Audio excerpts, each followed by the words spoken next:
आपको खबर दें कि भारतीय रियासत मणिपुर में जारी नस्ली फसादात, यूरोपीय पार्लियामान ने भारत को आईना दिखा दिया है। इस बारे में तफसीलात हासिल करेंगे स्पेशल कॉरेस्पॉन्डेंट सलमान आवान से। जी सलमान। जी बिल्कुल, भारत के लिए बहुत बड़ी सिफाती नाकामी है। उसको दुनिया में हम कह सकते हैं कि आलमी सतह पर एक रुसवाई और सुस्ती का सामना करना पड़ा है, क्योंकि एक तरफ हम देख रहे हैं कि भारतीय वजीर आजम इस वक्त फ्रांस में मौजूद है, जहाँ पर वो असलहे के बड़े बड़े सौदे करते दिखाई दे रहे हैं, बड़े पैमाने पर असलहे के ढेर लगाते दिखाई दे रहे हैं। लेकिन उसके साथ ही यूरोपीय पार्लियामान, जो कि यूरोपीय यूनियन में शामिल तमाम अक़वाम की पार्लियामान है, उसने जो करारदाद मंजूर की है 12 जुलाई को, उसने हकीकी तौर पर दुनिया को भारत का असल चेहरा दिखाया और भारत से मुतालबा किया गया है कि वो मणिपुर की, क्योंकि इस करारदाद जो है कि अगर हम इसकी बात करें तो मणिपुर के हवाले से है, तो इस करारदाद में भारत से कहा गया है कि वो रियासत की मजहबी और जो नस्ली अक़लियतें हैं उनको तहफ़्फ़ुज़ फराहम करे, क्योंकि मणिपुर में अगर आप थोड़ा सा इन डेप्थ इसको देखें, मणिपुर में इस वक्त दोनों मसाइल हैं, दो कबाइल हैं जो कि दो मुख्तलिफ मज़ाहिब के ऊपर यानी ईसाइयत के ऊपर और हिंदू मत के ऊपर अमल पैरा है, और उनका नस्ली जो आप कह सकते हैं कि नस्लें जो है वो भी फर्क है, नस्ली तौर पर भी वो दो डिफरेंट कबाइल हैं। तो ये सूरत हाल जो है बड़ी पेचीदा है, और जो भारत का असल इस वक्त प्रॉब्लम है कि हिंदुत्व का जो इफरीत है वो भारत को एक तरह से गिरफ्त में ले चुका है, और जो आरएसएस और बीजेपी का माइंड सेट है वो भारत को अमलन जो है एक हिंदू राष्ट्र में कन्वर्ट कर चुके हैं। और जो पार्लियामान की, यूरोपीय पार्लियामान की करारदाद सामने आई है, उसको भारत की जानिब से अगरचे काबिल कबूल करार दिया गया है, उसको मुस्तरद किया गया है, लेकिन जितनी बड़ी ये सिफारती नाकामी है, रुसवाई है, सुबकी है, इस किस्म का रद्द-ए-अमल जो है उसके ऊपर पर्दा नहीं डाल सकता। और हमने देखा कि जिस तरह से इंडियन वजारत खारजा इस तमाम तर मामले के ऊपर चीख-माँ हुई है, यकीनी तौर पर वो जाहिर करता है कि भारत को इस करारदाद से कितनी जो है वो तकलीफ पहुंची है। करारदाद इस लेवल के ऊपर मंजूर होना, यूरोपीय पार्लियामान के लेवल के ऊपर मंजूर होना, इस बात को जाहिर करता है कि भारत के अंदर अब जो खासतौर पर मजहबी अक़लियतों या नस्ली अक़लियतों के साथ मज़ालिम रवा रखे जा रहे हैं, दुनिया उनसे बेबहरा नहीं है, दुनिया उनको जानती है, दुनिया जानती है कि भारत जो है किस तरह से ये तमाम तर सूरत हाल जो है उसको हैंडल कर रहा है, किस तरह से भारत में मजहबी अक़लियतों को, नस्ली अक़लियतों को एक हिंदू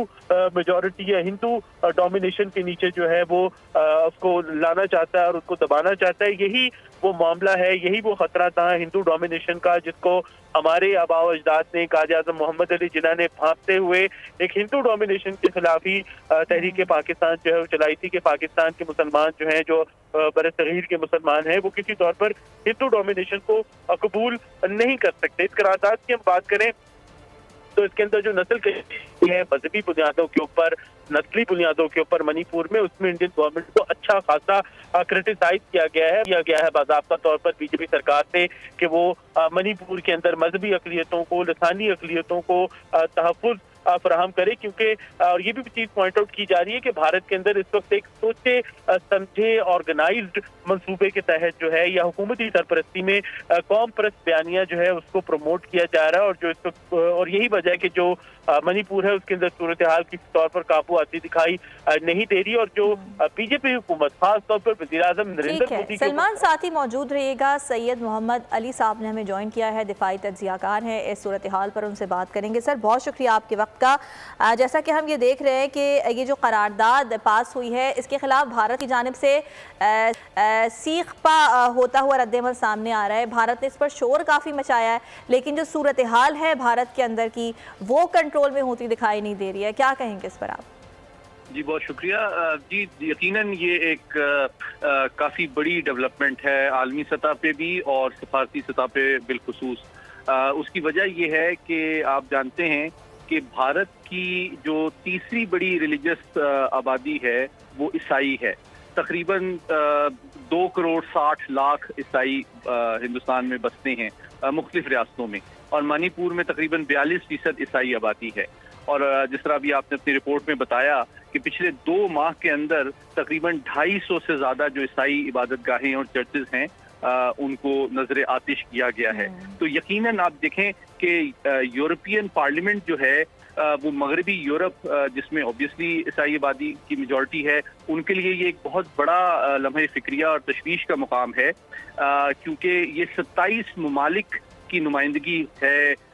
यूरोपियन पार्लियामेंट में। तो जब तकरीबन 80% राय से ये करारदाद पास की जाती है जिसमें इंतहाई सख्त अल्फाज में मजम्मत की गई है बीजेपी की क़यादत और मोदी सरकार की, जो अक़लियतों की जानिब बिलअमूम और ईसाइयों की जानिब बिलखुसूस जो तर्जमल वो दिखा रहे हैं। तो मैं समझता हूँ कि ये एक सफारती तौर पर एक मुस्बत डेवलपमेंट है और बतदरीज आलमी बरादरी और आलमी जो सियासत के अहम तरीन ऐवान हैं उनको इदराक हो रहा है भारत की हकीकत का और दाखिली सतह पर जो उनकी इंतहा पसंदाना सोच है और पॉलिसियां हैं। तो मैं समझता हूँ वक्त गुजरने के साथ साथ जो उनका दिफाई ताउन है और चीन को कंटेन करने के हवाले से उनसे जो तवक्कुआत हैं या उनको एक आलमी ताकत बनाने में अक़वाम मुत्तहिदा में परमानेंट मेंबरशिप देने के हवाले से जो सपोर्ट है उस पर भी मैं समझता हूँ कि ये लोग रिव्यू करेंगे और ग्रेजुअली जो एक हकीकत पसंदाना अंदाज में भारत की जो असलियत है उसको समझेंगे और वक्त गुजरने के साथ साथ मैं समझता हूँ कि वो अपने दफाई ताउन में, अपने तस्वीराती ताउन में और जो अपना अलायंस बिल्डिंग है उसमें भी वो एक कोर्स करेक्शन करेंगे। और मैं समझता हूँ कि ये एक तरह से सफारती कामयाबी भी है और मुस्लिम उम्मा और दीगर ममालिक भी जो है वो भारत को जो अमन पसंदी के हवाले से जो उनके हकायक हैं वो आलमी ऐवानों में बता रहे हैं और हमारे मीडिया, हमारे थिंक टैंक्स, हमारे स्कॉलर्स का भी ये काम है कि इन हकायक को सफारती सतह पे तो ये सामने आ रहे हैं लेकिन अपने प्रोग्राम्स के जरिए, अपनी तहरीरों के जरिए और अपनी रिसर्च के जरिए दुनिया के सामने लाएं। ठीक है, इस बारे में आपने हमसे बात की, बहुत शुक्रिया सैयद मोहम्मद अली साहब। और हमारे साथ मौजूद थे नुमाइंदा खुसूसी सलमान अमान, आपका भी बेहद शुक्रिया। अगर आपको ये वीडियो पसंद आई तो लाइक पर क्लिक करें। अपना घर यूं मईशत का पहिया भी घूमेगा, मजदूर भी सर उठा के जिएगा, खेतों में हरियाली लहराएगी, किसान भी खुशियां समेटेगा, वक्त गुजर उम्मीद के चिराग जलते रहेंगे, महंगाई से भी जान छूटेगी, फैसले की घड़ी पाकिस्तान जीता है और पाकिस्तान ही जीतेगा, बोल बनेगा अवामी मसाइल की आवाज, पड़ेंगे कठिन फैसले, बात होगी मसाइल की लेकिन हल के साथ। देखिए खुसूसी नशरियात मिशन मईशत बुध के रोज 1 बजे सिर्फ बोल न्यूज पर। सब्सक्राइब करें और बेल दबाएं ताकि कोई खबर रह न जाए।